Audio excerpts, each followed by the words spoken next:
Hello friends, Radhe Radhe. Shri Ramcharitmanas पाठ की बहुत सुंदर चौपाइयाँ हैं, अर्थ के साथ में वर्णन है, बहुत सुंदर है।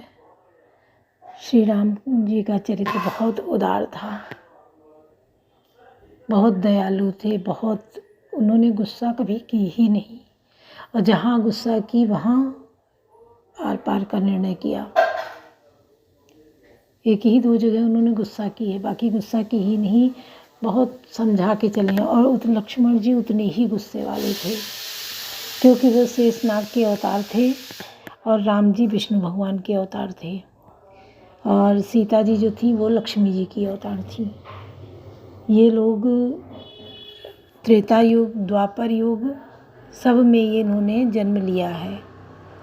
अब कलयुग में भी कल के रूप में अवतार लेंगे। इनका जन्म, समय, जगह सब निश्चित हो गया है कि कहाँ ये जन्म लेंगे, किसके घर में लेंगे ये भी निश्चित हो गया है, कितना समय बाकी है ये भी निश्चित हो गया है। और लोग अब इनके जन्म का इंतज़ार करने लगे हैं कि कितने सालों बाद इनका जन्म होगा। जैसे हम लोग सालों से इंतज़ार कर रहे थे भगवान राम को कब अपना घर मिलेगा, कब अपना मंदिर मिलेगा, लेकिन हम लोग इतने भाग्यवान हैं, इतने भाग्यशाली लकी हैं कि हम लोगों ने खुद अपनी आँखों से ये देखा है दृश्य। बहुत सुंदर दृश्य है, जिसके लिए हजारों लोगों ने बलिदान दे दिया अपना, कि भगवान राम को तिरपाल से निकाल कर मंदिर में स्थापित करने के लिए उनको लिए महल बने, बिल्कुल राजमहल में अपने विराजमान हो रामलला। तो वो दिन पूरा हो गया। आज अयोध्या खिल रही है, हंस रही है, खिलखिला रही है अयोध्या। जाकर तो कोई देखे वहाँ। अब ऐसे ही काशी और मथुरा का होने वाला है, कि काशी का भी ऐसे पुनरुद्धार हो, मथुरा का भी हो विकास। तो आप लोग सुनते रहिए, बहुत अच्छे से सुन रहे हैं कि गणेश जी की पुत्री थी संतोषी माता।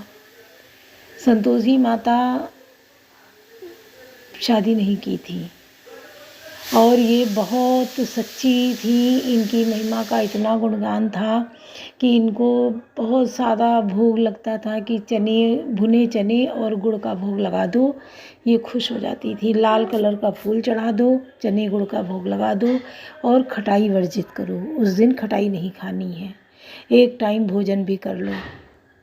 कितना सीधा सरल इनका व्रत और उपास है और पूजा पाठ है। इनकी महिमा बहुत है संतोषी माता की।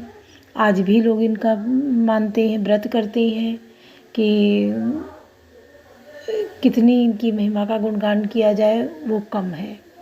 कि गाने भी गाए हैं, मदद करो संतोषी माता, मदद करो। जब वो कष्ट में पड़ती है और परेशान होती है तो वो माँ को पुकारती है, और माँ, क्योंकि वो सच्ची भक्त है, सच्चे मन से माँ को मानती है।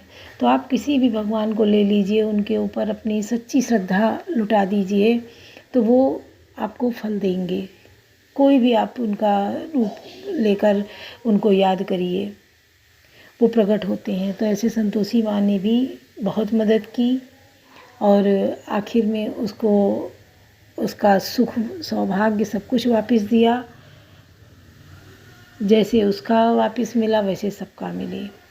आज भी मंदिर जगह जगह बनी हैं, उनका आरती, पूजा, भोग सब कुछ होता है। लेकिन इनके मंदिर में ना कोई खट्टी चीज़ का प्रसाद चढ़ता है, ना इनके व्रत रखने वाले को खटाई का भोजन करना चाहिए, खटाई वर्जित है।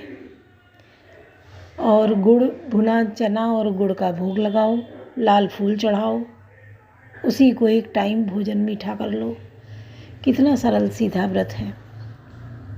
तो हम लोगों को अपनी सच्ची श्रद्धा के साथ ईश्वर को मानना चाहिए। ईश्वर एक परम शक्ति है, अदृश्य शक्ति है। हम उसके रूप को याद करते, शंकर जी हैं तो वो ऐसे दिखते हैं, गौरा माँ हैं तो वो ऐसी दिखती हैं, विष्णु भगवान हैं तो वो ऐसे, उनके हाथ में चक्र है, तो उनके हाथ में धनुष है, तो उनके हाथ में बंसी है। तो अगर ये नाम लो तो वो रूप सामने आ जाता है, और उस रूप में हम बिल्कुल खो जाते हैं। और ध्यान करके इतनी मनमोहक छवि है, और उस मनमोहक छवि को अगर बसा के अंतरात्मा से उसको पुकारोगे तो वो सुनते हैं। आपकी हर तरह से मदद करते हैं। आप भी पुकार के तो देखो, करके तो देखो। किसी एक और हर किसी का कोई ना कोई होता है इष्ट, चाहे जिस धर्म का हो, वो किसी न किसी को अपना इष्ट मानता है, जिस पर वो भरोसा करता है, क्योंकि उसके बिना दुनिया चलेगी ही नहीं।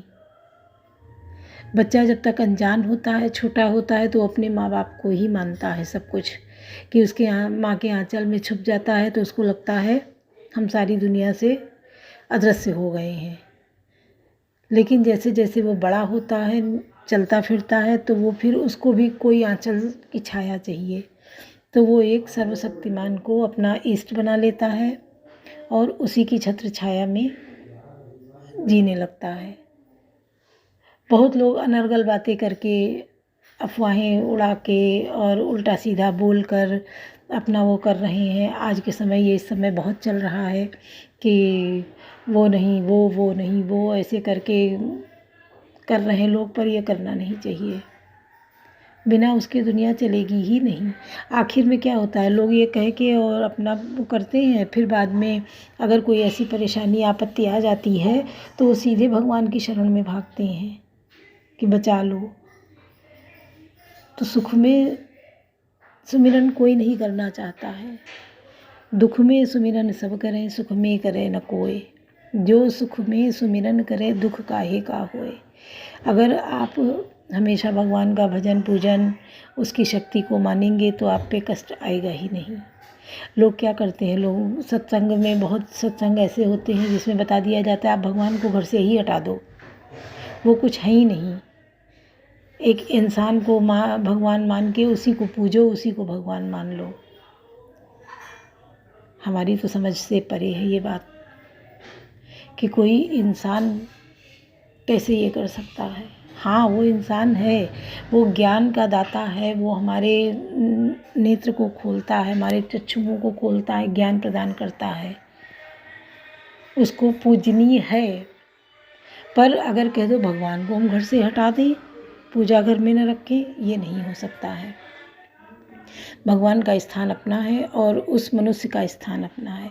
हमारे माता पिता पूजनीय होते, हमारे दादी दादा पूजनीय होते हैं, लेकिन क्या उनके रहते हम अपने और किसी को अलग कर देते हैं, या हम उनके रहते हम भगवान को दूर कर देते हैं, उनको भी मानते हैं। भगवान का अपना स्थान है।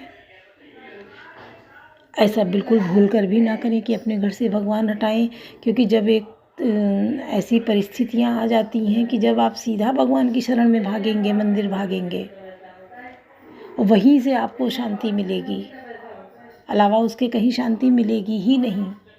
आपको विचारों से वो खुश कर सकते हैं, आपको विचारों से वो ज्ञान प्रदान कर सकते हैं, आपका मोह छुड़ा सकते हैं, आपका कुछ भी कर सकते हैं विचारों से, लेकिन विचारों से आपके घर के भगवान को दूर नहीं कर सकते हैं, और ना करना चाहिए, ना आपको मानना चाहिए। तो सुनिए। हे गरुण जी, श्री हरि के विषय में मोह की कल्पना भी ऐसी ही है। भगवान में तो स्वप्न में भी अज्ञान का प्रसंग अवसर नहीं है, किंतु जो माया के वश मंदबुद्धि और भाग्यहीन है, और जिनके हृदय पर अनेकों प्रकार के पर्दे पड़े हैं, 63 हठ बस संशय करहीं, निज अज्ञान राम पर धरहीं। हे वे मूर्ख, हट के वश होकर संदेह करते हैं और अपना ज्ञान श्री राम जी पर आरोपित करते हैं। कवन सो काज कठिन जग माही, जो नहीं होई तात तुम पाही। काम क्रोध मद लोभ रत ग्रह सक्त दुख रूप, ते किम जानहि रघुपति मूढ़ परे तम कोप।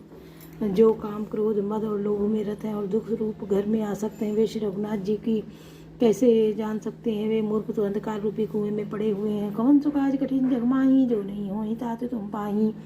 निर्गुण रूप सुलभति सगुन जान नहीं कोई, सुगम अगम नाना चरित सुनि मुनि मन भ्रम होई। कवन सो काज कठिन जग माही, जो नहीं होई तात तुम पाही। निर्गुण रूप अत्यंत सुलभ सहज ही समझ में आ जाने वाला है, परंतु गुणातीत दिव्य सगुण रूप को कोई नहीं जानता। इसलिए उन सगुण भगवान के अनेक प्रकार के सुगम और अगम चरित्रों की सुनकर मुनियों के भी मन को भ्रम हो जाता है। सुन खगेश रघुपति प्रभुताई, कहूँ जथामति कथा सुहाई। जय विधि मोह भय प्रमोही, सो सब कथा सुना मोह तो ही। हे पक्षीराज गरुड़ जी, श्री रघुनाथ जी की प्रभुता सुनिए। मैं अपनी मंद बुद्धि के अनुसार वह सुहावनी कथा कहता हूँ। हे प्रभु, मुझे जिस प्रकार मोह हुआ वह सब कथा भी आपको सुनाता हूँ। राम कृपा भाजन तुम ताता हरिगुण प्रीति मोहि सुखदाता ताते नहीं कछु तुम दुरावो परम रहस्य मनोहर गावो। हे तात, आप श्री राम जी के कृपा पात्र हैं। शेर के गुणों में आपकी प्रीति है, इसलिए आप मुझे सुख देने वाले हैं। इसी से मैं आपसे कुछ भी नहीं छिपाता और अत्यंत रहस्य की बातें आपको गाकर सुनाता हूँ। सुनो राम कर सहज सुबाहु जन अभिमान न राखें काहू। संसद मूल सूल प्रधाना सकल शोकदायक अभिमाना। श्री रामचंद्र जी का सहज स्वभाव सुनिए। वे भक्त में अभिमान कभी नहीं रहने देते, क्योंकि अभिमान जन्म मरण रूप संसार का मूल है और अनेक प्रकार के क्लेशों तथा समस्त शोकों को देने वाला है। ताते करें कृपा निधि दूरी सेवक पर ममता अति भूरी। जिम जिससे सुतन ब्रन होई गुसाई मातु चिराऊ कठिन की नाई। इसीलिए कृपा निधि से दूर कर देते हैं, क्योंकि सेवक पर उनकी बहुत ही अधिक ममता है। हे गुसाई, जैसे बच्चे के शरीर में फोड़ा हो जाता है तो माता उसे कठोर हृदय की भांति चीरा डालती है। कौन सा काज कठिन जग माही जो नहीं होई तात तुम पाही। यद्यपि प्रथम दुख पावई रोवई बाल धीर व्याधि नासित जननी गणति न सोसित पीर। यद्यपि बच्चा पहले फोड़ा चिराते समय दुख पाता है और धीर होकर रोता है, तो भी रोग के नाश के लिए माता बच्चे की उस पीड़ा को कुछ भी नहीं गिनती, उसकी परवाह नहीं करती और फोड़े को चिरवा ही डालती है। तिबि रघुपत निज दास कर हरहि मान हित लागी। तुलसीदास ऐसे प्रभु ही कृष्ण भजऊं ब्रह्म त्यागी। कवन सो काज कठिन जग माही जो नहीं हुई तात तुम पाई। उसी प्रकार श्री रघुनाथ जी अपने दास का अभिमान उसके हित के लिए हर लेते हैं। तुलसीदास जी कहते हैं कि ऐसे प्रभु को ब्रह्म त्याग कर क्यों नहीं भजते। राम कृपा आपन जड़ता ही कहाँ के सुनो मन लाई। जब जब राम मनुज तन रही भक्त हे तो लीला बहु करही। हे पक्षीराज, जब मुझे श्री राम जी की कृपा और अपनी जड़ता मूर्खता की बात कहता हूँ कि मन लगाकर सुनिए। जब जब श्री रामचंद्र जी मनुष्य शरीर धारण करते हैं और भक्तों के लिए बहुत सी लीलाएं करते हैं, तब तब अवधपुरी मैं जाऊँ बाल चरित बिलो की हर्षाऊँ। जन्म महोत्सव देखूँ जाई बरस 5 ताराहू लुभाई। तब मैं अयोध्यापुरी जाता हूँ और उनकी बाल लीला देखकर हर्षित होता हूँ। वहाँ जाकर मैं जन्म महोत्सव देखता हूँ और भगवान की शिष्य लीला में लुभाकर 5 वर्ष तक वहीं रहता हूँ। इष्टदेव मम बालक रामा शोभा बपुस कोटि सतकामा। निज प्रभु बदन निहारी निहारी लोचन सुफल करूँ उर्गारी। बालक रूप श्री रामचंद्र जी मेरे इष्टदेव हैं, उनके हृदय में अरबों कामदेवों की शोभा है। हे गरुड़ जी, अपने प्रभु का मुख देख देख कर मैं नेत्रों को सफल करता हूँ। लघु बायस बपुधर हरिसंगा देखो बाल चरित बहुरंगा। छोटे से कौवे का शरीर धरकर और भगवान के साथ साथ फिरकर मैं उनके भांति भांति के बाल चरित्रों को देखता रहता हूँ। कवन सो काज कठिन जग माही जो नहीं हो ताते तुम पाही। लड़काई जा जा फिरई ताता संग उड़ाऊँ। जूठन पर अजिर माँ सो उठाए कर खाऊँ। लड़कपन में वे जहाँ जहाँ फिरते हैं वहाँ मैं साथ उड़ता हूँ और आंगन में उनकी जो जूठन पड़ती है वही उठाकर खाता रहता हूँ।